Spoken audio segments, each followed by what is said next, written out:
Peace be upon you. Imagine you were offered the ability to obtain the superpower of invisibility, such that whenever you wanted, you can transition back and forth between being visible and invisible. And for the sake of the thought experiment, your ability to turn invisible would also include any articles of clothing you may be wearing. So then this way you don't have to jump through hoops in order to utilize this power you have.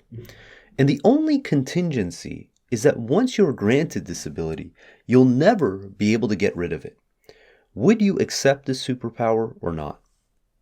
For most people, this proposal would seem like a no-brainer. Of course, why wouldn't I want this power? We will only think of the upside and always consider that having more power is better than having less. We'll probably think of all the interesting and cool things someone could do with this power. In the case of an emergency, if they feel targeted or threatened, they could simply just turn invisible. If they see an injustice and they want to stand up to the person, they could dole out justice and not worry about being retaliated against. Or even for the sake of amusement, you want to prank your friends, you want to play a joke on someone. You can do that without repercussions. But it probably won't take long before such power can quickly go down dark paths. For those who want to maintain righteousness and have a moral compass, this can pose quite the dilemma. For instance, you could access a movie, a concert, or any kind of exclusive event without having to pay or be on any sort of guest list, and that's a form of theft. You could spy on others and see what people are saying when they don't think you're watching. You want to know what your friends and family are saying about you when they think you aren't around? Want to be able to spy on your neighbors in the privacy of their own homes. A person who can turn invisible can steal and never would have to work a day in their lives. They could walk up to a bank in broad daylight, stuff all the cash into an invisible bag, and walk right out, and no one would be the wiser. And let's say you have a vendetta. There was a kid who picked at you in school, and now you could walk up to him in broad daylight and punch him right in the nose, and no one would hold you accountable. Or let's say you had much grander ambitions. You want to get into espionage and infiltrate the most secret facilities in the world and influence communities, nations, geopolitics. You could easily blackmail and coerce individuals to do your bidding, to push society in the direction you want with this superpower. Now, knowing these possibilities of being able to enter the dark side with such a superpower, the question is, do you really want to have that responsibility? As God-fearing individuals who believe that all these acts mentioned are sinful and should be avoided, lest it sends us to hell, would you trust yourself with such superpower and the willpower not to misuse this ability? While this thought experiment may seem far-fetched, it's actually not as far-fetched as we make it out to be. See, God gave all his creatures the same opportunity, a great responsibility, but it was only the human being who accepted it, and by doing so, proved to be transgressing and ignorant. In Surah 33, verse 72, it says, "We have offered the responsibility, the freedom of choice, to the heavens and the earth and the mountains, but they refused to bear it and were afraid of it. But the human being accepted it. He was transgressing ignorant." God offered this responsibility, the freedom of choice, one of the greatest powers bestowed upon any of God's creatures. And the vast majority of God's creatures, this includes every single ant, mosquito, planet, star, mountain, tree, every single one of these creatures were afraid of this responsibility because the possibility that if this power was misused, it could send these people to hell for all of eternity. But the human being was arrogant and thought that they knew better and thought that they could wield this power and not use it to send themselves to hell. And because of this, the vast majority of humans are going to be in for a very rude awakening when they realize that by accepting this responsibility, that it was this responsibility that led them to hell. God gave us the power to be able to distinguish right from wrong, to make decisions for ourselves, to be able to submit or object, to be able to either accept what God tells us and draw closer to Him, or reject what God tells us and go astray. And with any power that is given, there also comes a great responsibility. And it was this hubris on the human's part that we thought we could handle such powers. And we're seeing firsthand how the vast majority of humans abuse such powers to draw further away from God, to denounce God, to spend this life chasing the worldly materials of this world at the expense of their eternal life in the hereafter. Every single provision that God gives to his people can either be used as a blessing or a curse. If it draws us closer to God, then it's good. If it has us fall into sin in defiance of God, then it's bad. And God tells us out of his mercy, he only sends it in limited quantities, because if he gave us more than we can handle, we would transgress. In Surah 42 verse 27, it says, if God increased the provision for his servants, they would transgress on earth. This is why he sends it precisely measured to whomever he wills. God is fully cognizant and seer of his servants. It is an absolute blessing that God does not give us more than we can handle. And many of the people who have these excess amounts of wealth and power and status, it's only given to them to confirm their sinfulness, to show just how evil they are. But out of God's blessing and grace, he doesn't allow all of us to have this level of status and power and control and provisions, because if we had it, it would only send us astray, and we'd have to pay the price for that for all of eternity. One of the greatest provisions that someone can have, that God can bestow upon them, is knowledge. And we see that this is what God gave the human being that distinguished us from other creatures. In Surah 2 verse 31 through 33, it reads, he taught Adam all the names and presented them to the angels, saying, give me the names of these if you are right. They said, be you glorified. We have no knowledge except that which you taught us. You are the omniscient, most wise. He said, O Adam, tell them their names. When he told them their names, he said, did I not tell you that I know the secrets of the heavens and the earth? I know what you declare and what you conceal. This shows that Adam was given certain information, the ability to be able to distinguish, to give names to objects and things, to be able to use his cognitive capacities to discern, and most specifically to discern right from wrong. And this is the reason that the human being has a much higher responsibility than other creatures. Other creatures, they have no moral compass. There is no right and wrong. Similar to a child, if a child doesn't act, you don't hold them to the same level of responsibility as an adult, because the excuse is you say they don't know better.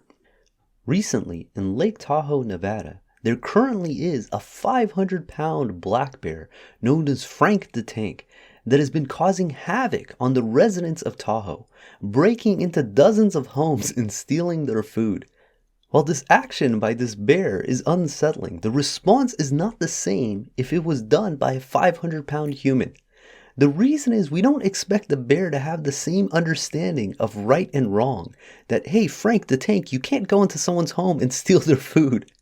That you have to lawfully earn it, as we do towards a human being. Therefore, we hold humans more responsible for their actions because of their mental capacity to be able to discern right from wrong, which we don't expect from any other creature on this earth aside from humans.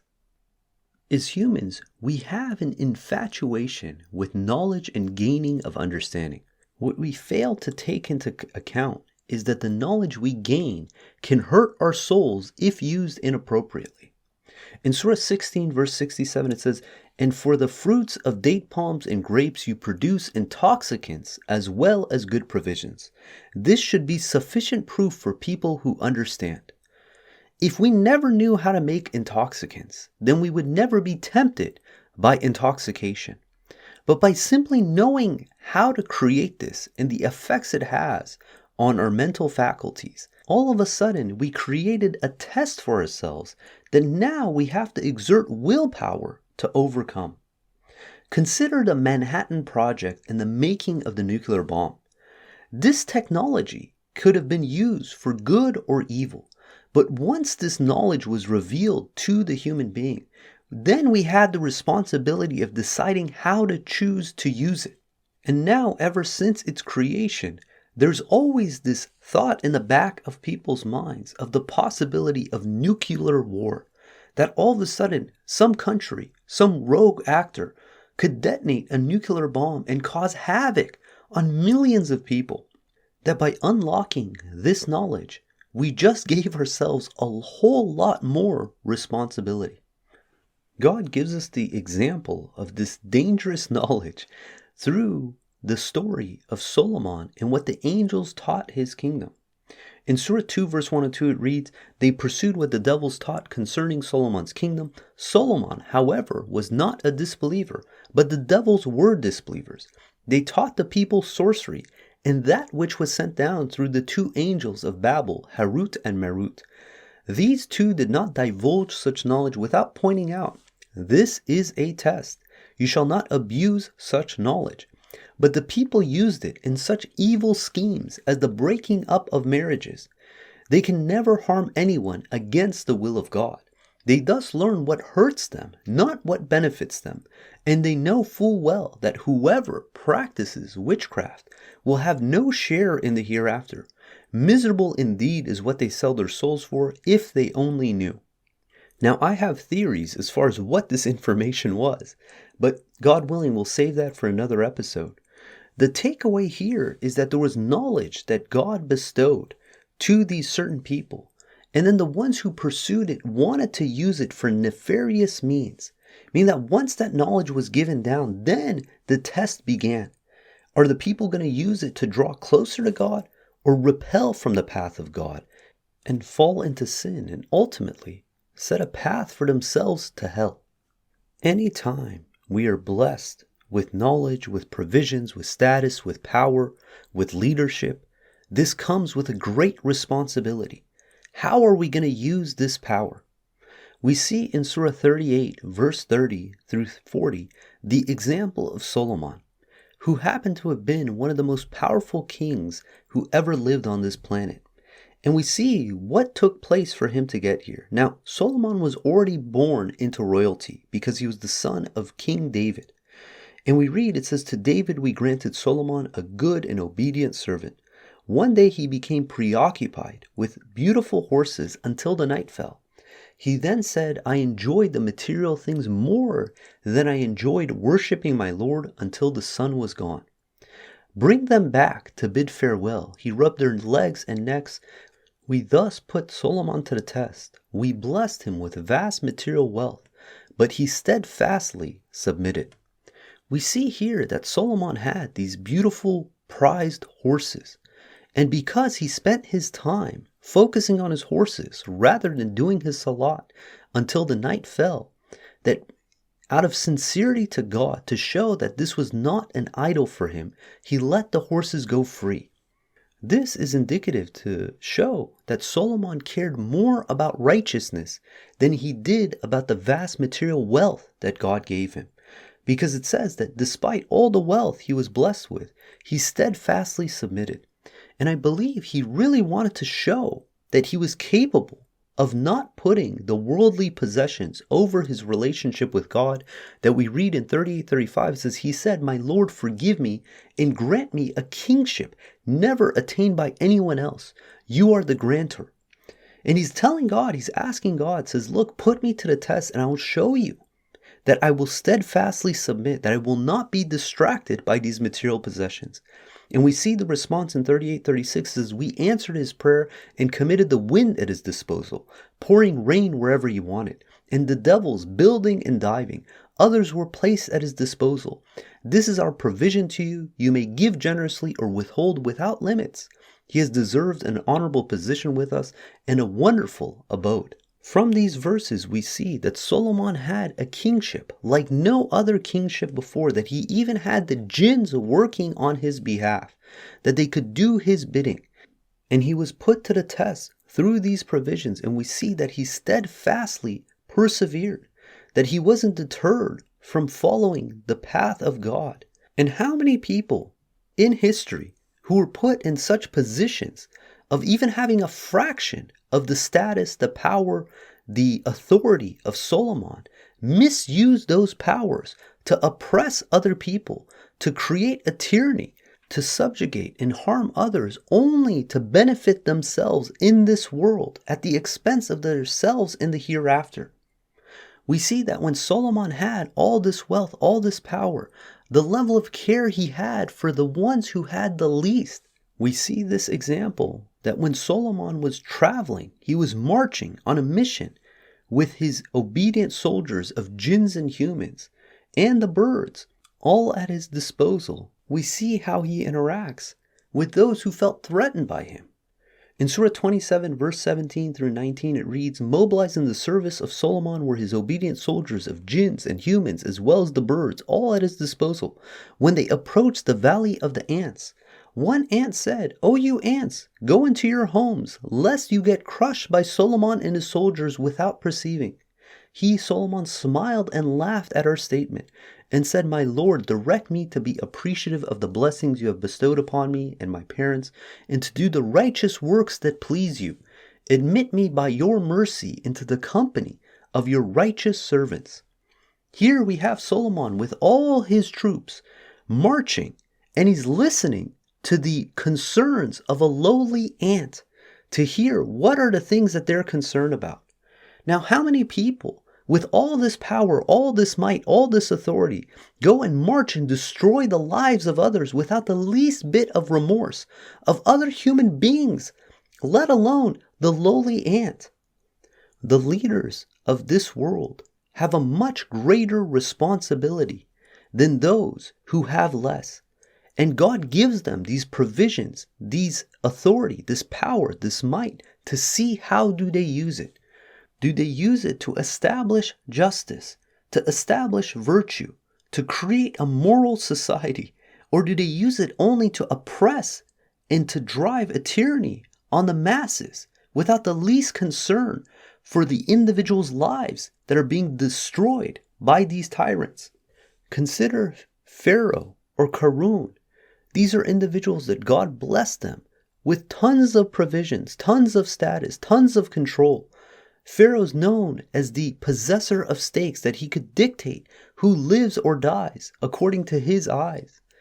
But God used all this to confirm just how sinful and disgusting of a person Pharaoh was, that he was under the impression that these blessings he had were for his good, when realistically it was only used to set his path for an eternity in hell. In Surah 3, verse 178, it reads, "Let not the disbelievers think that we lead them on for their own good. We only lead them on to confirm their sinfulness. They have incurred a humiliating retribution." As stated in the previous episode, the purpose of us being here is to bring out our true convictions. Someone who's deeply sinful at heart is going to have more power, more provisions, more control to be able to show just the level of their sinfulness. And similarly, someone who is more righteous, deep down in their heart, God is going to give them more in order to confirm that under all these circumstances, they still worship God alone, that they still have moral integrity. And don't think that you or I are off the hook because we don't command large armies, we don't run nations. But know that every single person is responsible for what they have. The fact that we have this knowledge, we have the Quran, makes us more responsible. If, despite having this information, we still choose to go astray, our retribution will be more severe than someone who does not have access to this information. We see that in Surah 5, verse 112 through 115, the example of Jesus and his disciples. It reads, "Recall that the disciples said, 'O Jesus, son of Mary, can your Lord send down to us a feast from the sky?' He said, 'You should reverence God if you are believers.' They said, 'We wish to eat from it and to reassure our hearts and to know for sure that what you told us is the truth. We will serve as witnesses thereof.' Said Jesus, son of Mary, 'Our God, our Lord, send down to us a feast from the sky. Let it bring plenty for each and every one of us, and a sign from you. Provide for us, you are the best provider.' God said, 'I am sending it down. Anyone among you who disbelieves after this, I will punish him as I never punished anyone else.' And this shows that the more we have, the more we're responsible for. Even if we're not leaders and dictators of nations, that the information we have in this Quran, the proofs that God has given us, only makes us more responsible. So while the leaders will have their share of responsibility, this does not absolve us from our share of responsibility as well. That we continue doing the things that please God, that we stand on the side of justice, that we are devoted to God alone at every place of worship, that our life, our death, everything is committed to God alone. That if we're able to maintain righteousness despite having a little or a lot, that God willing, God will forgive us on the day of judgment, that God will admit us back into his kingdom, and that we will not have regretted this decision we made to decide to take on that responsibility when God gave it to us, despite the fact that every other creature in God's domain were afraid of it. But the human being, we accepted it. We were transgressing and ignorant. God willing, we're going to end there. If you guys got comments or questions, please join us on Discord. Invite link is below. If you want to follow along the verses of the Quran, please download the Quran Study app on the iOS App Store. If you don't have an iOS device, you can go to QuranStudyApp.com website. And until next time, peace and God bless.